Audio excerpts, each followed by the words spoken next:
In a small riverside village, there lived a boy named Orov. His family was poor, and their home was little more than a wooden shack near the water. Orov's father was a fisherman, but the river had grown unpredictable, and the catches were never enough. Every day, Arov watched his mother mend torn nets and patch old clothes, while his father returned home exhausted and silent. Arov was clever, but the village had little opportunity for cleverness. The school offered lessons, but no one could afford extra books. He dreamed quietly of a life beyond the village, of being able to provide without struggling. But the dream felt far, almost unreachable. One afternoon, Arav wandered into the market. A man was selling small clay pots and bowls. Arav watched as the man arranged them neatly, noticed which shapes sold faster, and which customers hesitated. The man spoke gently, yet every word seemed measured and deliberate. Arav asked, "Why do you sell the same pot in 2 sizes?" The man smiled. "Some can afford only a little. Some want more. If I offer both, I sell more." Arav nodded slowly. That evening, he returned home, thinking about the pots.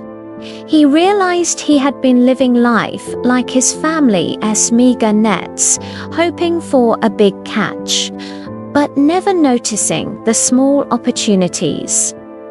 The next day, he began experimenting, using scraps of wood, old jars, and leftover thread. He made small trinkets.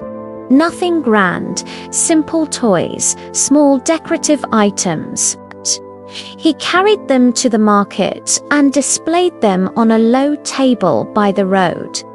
At first, people ignored him, but a child picked one up, smiled, and paid a coin, then another.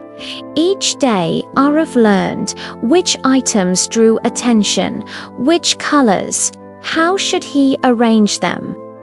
When one design didn't sell, he modified it the next day. Slowly, he began saving coins, one by one. Years passed quietly. Arav's small table became a stall. The stall grew into a shop.